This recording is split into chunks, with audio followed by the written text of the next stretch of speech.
Okay, so I recently picked up this new Sony wide lens, and I think this might be the best budget wide prime lens that is available right now. And I want to talk to you guys a little bit about some of the things that you might expect, and also something that I've learned about this lens using it over the last couple of weeks that I think a lot of people don't realize. Before we get started, I do want to mention that not everybody shoots the exact same style of content. No lens is going to be perfect for everyone. I'm going to tell you guys why I like this lens and dislike it. If you guys like to shoot a lot of the same style content as me, I think you'll enjoy this lens because I've really been having fun using it. Today's video is sponsored by Wirestock, and we're going to be talking about them a little bit later on in this video. Let's start shooting some cool stuff. You guys know me, I'm not going to do any like crazy technical stuff. We're going to get out here in the real world, do some real tests, and show you guys what it's like to actually use this lens. So let's go.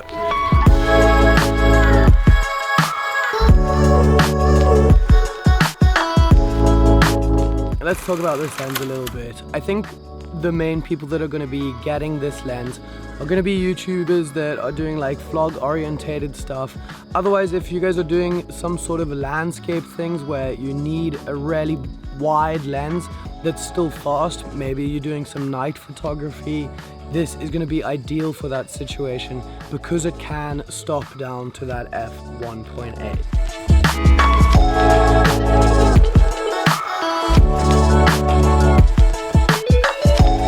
So one of the main reasons why I got this lens is because it's super small and it's wide enough to be a really nice vlogging lens. So if I have it, even without this extension, but if I have it out in front of me like this, you can see that I have a really nice wide frame. It's got everything that I need in it. You can see a nice amount of my background for the viewer to feel like they know what's going on.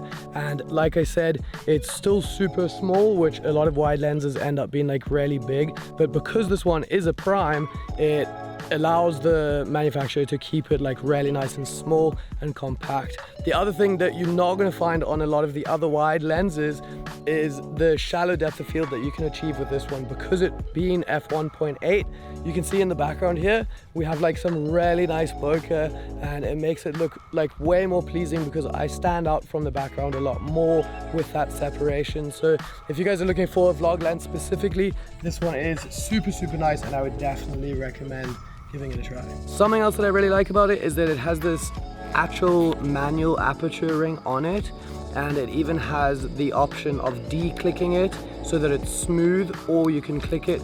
And what that allows you to do for video, you can adjust your aperture in video without it being any hard stops. If your camera changes it internally, it's gonna click from one aperture to the next, and you will notice those sudden increments of change. Whereas when it's de-clicked and smooth like this, you can just turn it and there won't be any sudden movements. Any of the other lenses that I use, like the one that I'm shooting on right now, is the Tamron 17 to 28, and that only allows me to stop down to f2.8.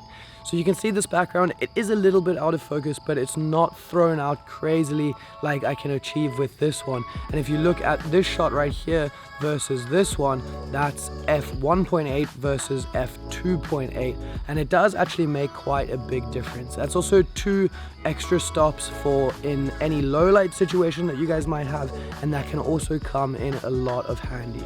So something that I really like about this lens is that even though I'm going to predominantly be using it for vlogging, I can still capture really nice cinematic stuff because of how shallow that depth of field is going to be.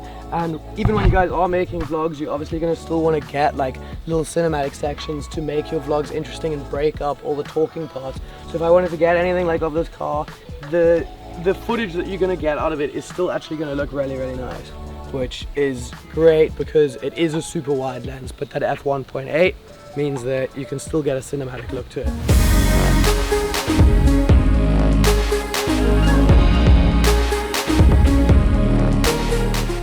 I think this lens has a lot of strengths, but like any kind of piece of gear, it also has weaknesses.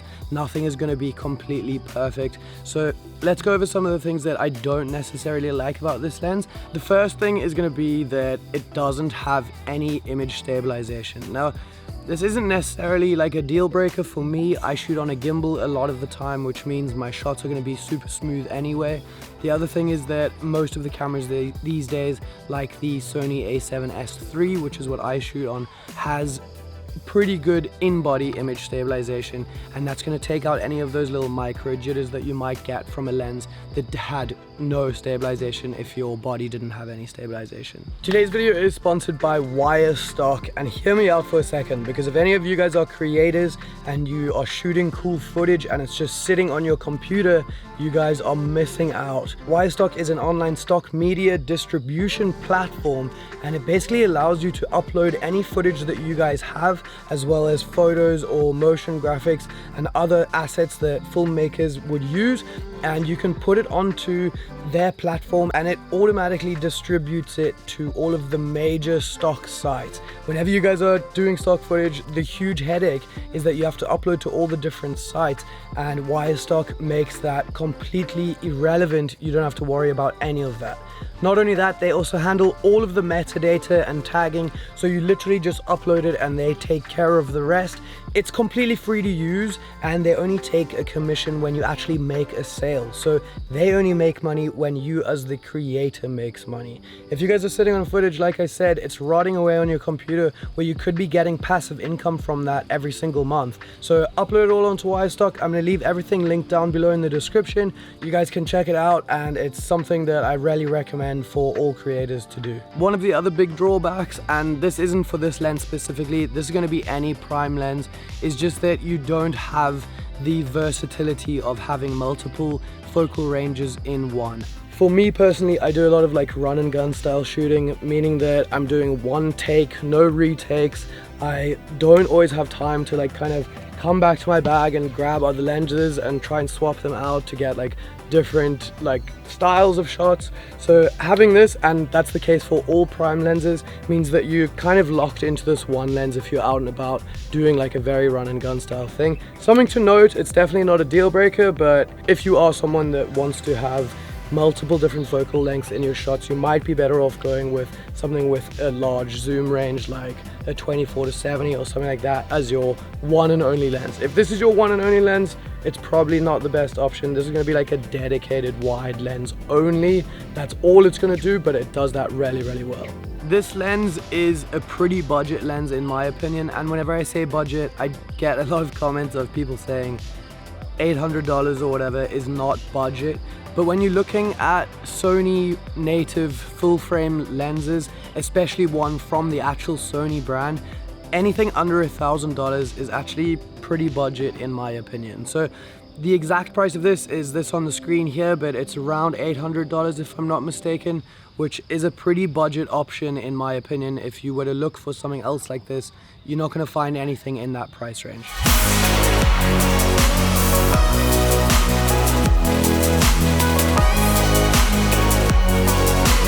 At the end of the day, I think this lens is like any other piece of gear. It's gonna be good at certain things, but it's not gonna be good at everything.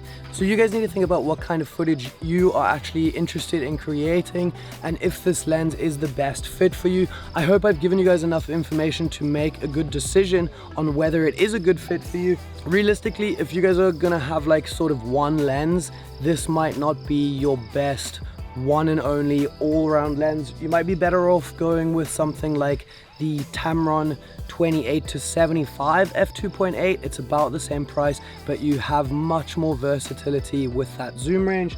Alternatively, I just got this, which is a Sigma 24-70 f2.8. It's a little bit more expensive, and you can see it's pretty huge, but the 20mm to be locked into that focal range solely is not necessarily going to be the best as a creator. So if you guys already have a more like versatile lens, then this is a great option to go to for more vlog orientated content. I hope this really helped you guys. I hope you found this video interesting. Remember to go check out Wirestock. They're going to be linked in the top of the description. It's a no-brainer to sign up for them. If you guys have footage that you're sitting on, you might as well have it making you money instead of just sitting on your computer. So other than that, I hope you enjoy this, and I will see you guys in the next one. Peace.